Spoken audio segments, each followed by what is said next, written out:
Edição do dia 13 de março de 2025. Primeira semana da quaresma, quinta-feira. Cor litúrgica, roxo. Estamos reunidos em nome do Pai, do Filho e do Espírito Santo. Amém. Santo do dia, Santos Rodrigo e Salomão, homens com virtudes cristãs. Século IX, Espanha. Santo Rodrigo e Salomão são os mártires mais característicos de Córdoba, na Espanha. Esses dois juntos, com São Eulógio e tantos outros, deram o testemunho de Cristo com as virtudes cristãs e depois com a própria vida, através do martírio, na Espanha, em 711. O que acontece nesse período? Em 711, um exército muçulmano conquistou o reino visigótico, que era a região cristã.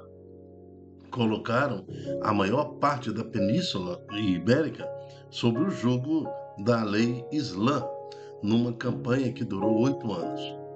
Pouco se sabe sobre Salomão, porém, antes e depois da prisão, ele sofreu muito com Rodrigo por causa do cristianismo. Tal perseguição resultou no martírio de ambos, em 13 de março de 857. Eles transformaram a cadeia num oratório e cultivaram uma linda amizade. Ameaçados e questionados, não renunciaram à fé. Foram separados, mas permaneceram fiéis a Deus. Condenados à morte, ajoelharam-se, abraçaram o crucifixo e foram degolados. Foram ambos martirizados. Santos Rodrigo e Salomão, rogai por nós. Na primeira leitura, nós temos o caso da Esther, a rainha Esther, judia. Ela estava deportada também, e a rainha Esther, ela foi uma mulher pensada por Deus para proteger o seu povo. O que essa primeira leitura de hoje vai nos trazer é o poder da oração. Então, o poder da oração. Ela tinha que entrar nos aposentos do rei e pedir pelo seu povo, porque um político, um primeiro-ministro da época lá, fez o rei assinar um edito onde todos os judeus seriam sacrificados numa determinada hora, em um determinado local. Então ela era judia, então ela também estava ali meio que escondida, nem o rei sabia da sua origem judaica. Então ela se coloca diante de Deus, ela faz um clamor a Deus, pedindo a Deus poder, acima de tudo pedindo sedução para seduzir o rei, e acaba então que Deus lhe concede. Então, vamos ouvir essa primeira leitura, mas coloque seu coração no sentido do poder da oração. Ouçamos. Leitura do livro de Esther. Naqueles dias, a rainha Esther, temendo o perigo de morte que se aproximava, buscou refúgio no Senhor. Prostrou-se por terra desde a manhã até o anoitecer, juntamente com suas servas, e disse: Deus de Abraão, Deus de Isaque e Deus de Jacó, tu és bendito. Vem em meu socorro, pois estou só, e não tenho outro defensor fora de ti, Senhor, pois eu mesma me expus ao perigo. Senhor, eu ouvi dos livros dos meus antepassados que tu libertas, Senhor, até ao fim todos os que te são caros. Agora, pois, ajuda-me a mim que estou sozinha e não tenho mais ninguém senão a ti, Senhor meu Deus. Vem, pois, em auxílio de minha orfandade. Põe em meus lábios um discurso atraente quando eu estiver diante do leão. E muda o seu coração para que odeie aquele que nos ataca, para que este pereça com todos os seus cúmplices. E livra-nos da mão de nossos inimigos, transforma nosso luto em alegria e nossas dores em bem-estar. Palavra do Senhor, graças a Deus. O que me chama a atenção nesta oração de Esther é a profundidade, a maturidade daquele que ora. No caso Esther, olha, livra-nos da mão dos inimigos, transforma nosso luto em alegria e nossas dores em bem-estar. Então ela está consciente de uma realidade, tem uma vida para viver.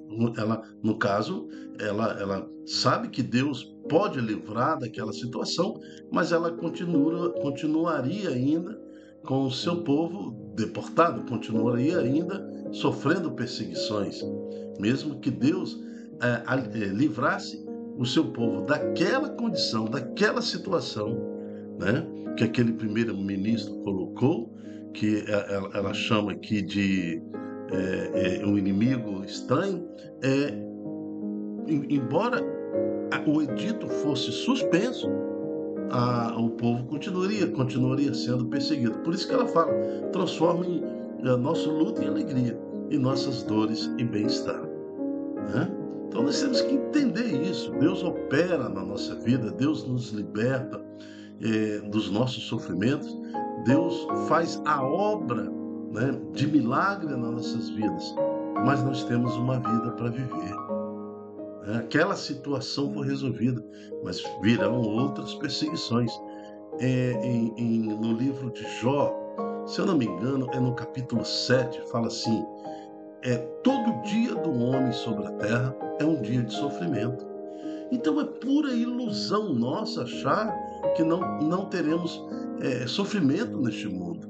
Aqui Deus operou em favor de Esther, libertou o seu povo, mas a perseguição continua. Então nós temos que enfrentar as nossas dores, as nossas cruzes, mas fazer igual a Esther, que a enfrentou com o nosso Senhor do seu lado, na oração. Tudo podemos pedir a Deus em oração, que Ele vai nos conceder por Jesus Cristo. Mas saibamos que é com perseguição, saibamos que é com dor, saibamos também que todos esses sofrimentos são inerentes à nossa vida. É vida real, é vida que segue. E seguir a vida com Deus, a exemplo de Esther, é o grande ensinamento de hoje. Olha só o que aconteceu com Santos Rodrigues e Santos Salomão. Sabe por que eles foram para a prisão? Por causa do terceiro irmão. O terceiro irmão irresponsável, beberrão, se converteu ao Islã e entrou em briga com um dos irmãos. Santo Rodrigo foi desapartar a briga, acabou levando um direto no queixo, ficou desmaiado. Este irmão irresponsável, que tinha virado Islã, né? Ele botou ele no carrinho e seguiu na cidade falando que Santo Rodrigo tinha se convertido. Quando ele recobrou a memória, o sentido, e viu aquela satisfação dos pessoal do Islã, né? E todo mundo dando parabéns para ele, ele falou: não, de jeito nenhum, eu sou cristão, nasci cristão e vou morrer cristão. E isso custou a vida dos seus dois irmãos. Olha a irresponsabilidade. Um terceiro irmão colocou os outros dois irmãos em risco, foram condenados e um decapitado e o outro degolado. Irresponsabilidade. Vida que segue. Nós temos que continuar vivendo a nossa vida sabendo que perseguições, incompreensões, o sofrimento há de continuar. Cabe todo dia do homem sobre esta vida é um dia de sofrimento. O que nós podemos fazer? Atenuar esse sofrimento. Ao versículo 17, livra-nos, Senhor, da mão dos nossos inimigos, transforma nosso luto em alegria e nossas dores em bem-estar. Vamos então agora ao Salmo responsorial, Salmo 37, 137, que fala: naquele dia em que gritei, vós me escutaste, Senhor. É um grande conforto para a nossa alma. Ouçamos.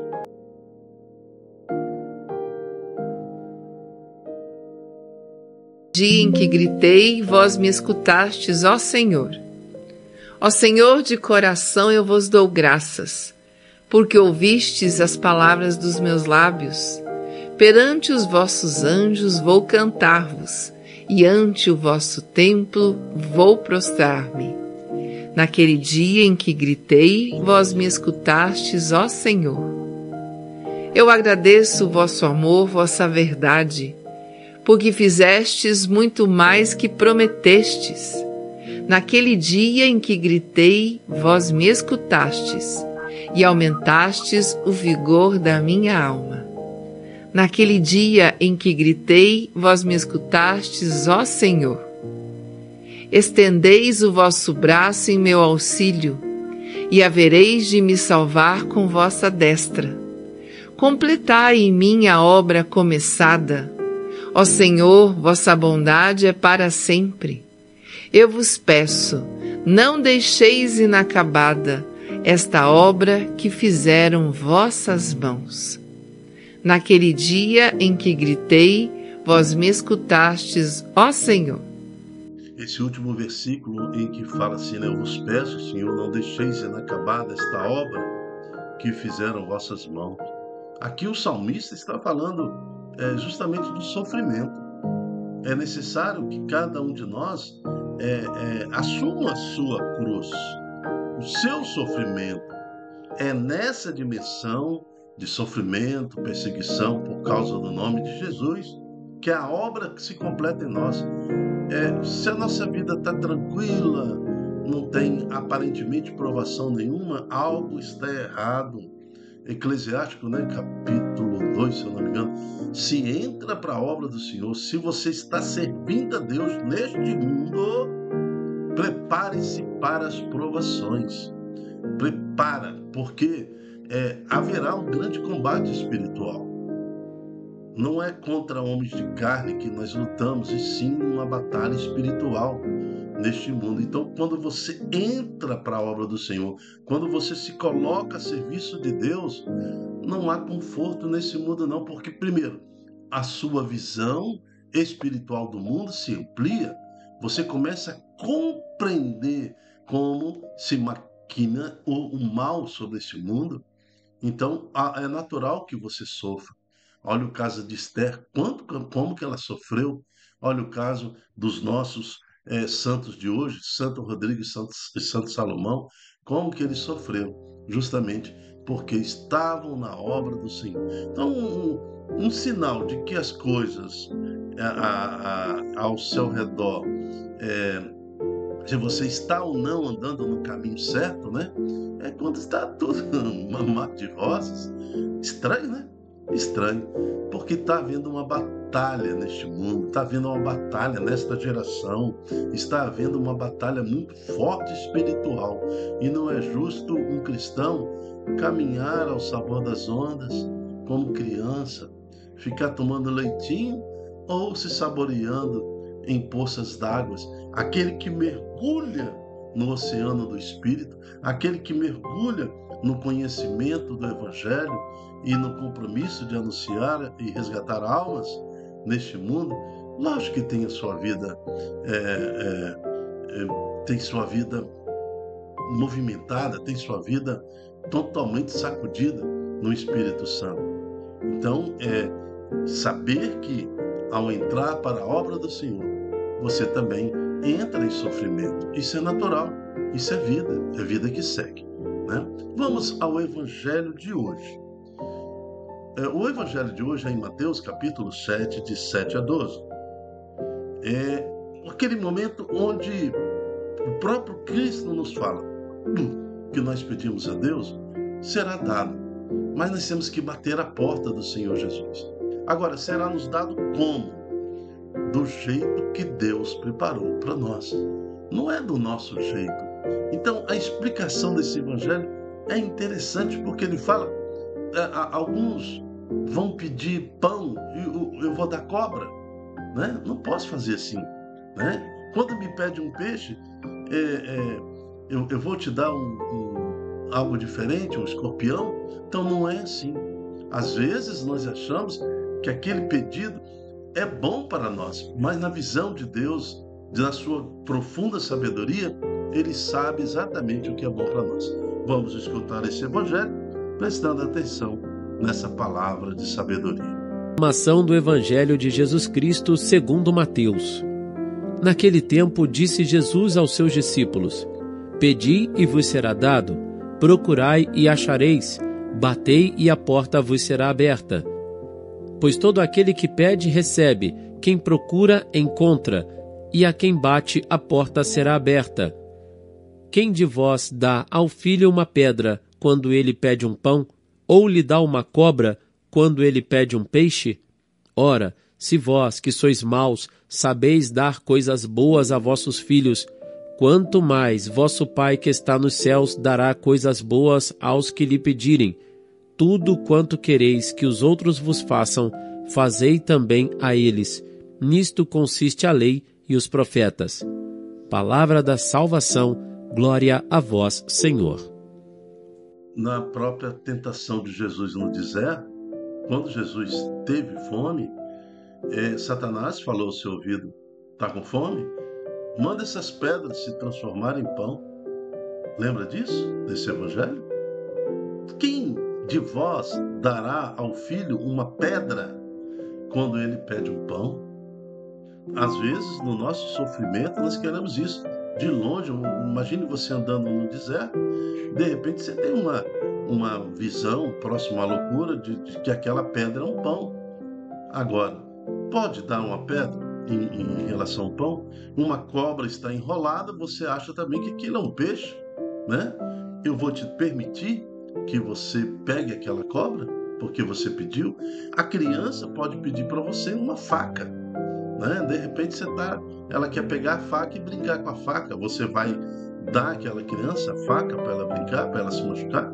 Então Deus sabe o que é bom para cada um de nós. Deus sabe. Agora, nós temos que fazer a nossa parte, pedir. E quem pede, será dado. Procurai e acharei. Batei a porta e vos será aberta. Nós temos que clamar a Deus, assim como fez a rainha Esther. Nós temos que ficar ligado com Deus, mesmo no sofrimento, como fez Santos Rodrigos e Salomão. Eles sabiam que seriam mortos. Eles transformaram a cadeia num grande louvor, numa grande igreja. Transformaram no altar ao Senhor. Então a nossa vida tem que ser transformada no altar ao Senhor. Em meio ao meu sofrimento, eu transformo o meu sofrimento no altar ao Senhor. A minha vida de sofrimento, de angústia, tem que ser oferecido a Deus. Tudo quanto quereis que os outros vos façam, fazei também a eles. Nisso consiste a lei dos profetas. Quanto mais me sinto perseguido, quanto mais me sinto oferecido em sacrifício, aí sim, então eu tenho consciência de que faço isso para o resgate de Deus, de uma alma, de um irmão que está perdido. Então, por isso que nós devemos nos dedicar à causa do Evangelho. Lógico, na condição de leigos, na condição, você não é padre, você não é freira, você está na sua condição, naquilo que você pode fazer, testemunhando no trabalho, na escola, junto aos amigos, no futebol, no churrasco, e sempre testemunhando. Por aqui passa Jesus Cristo.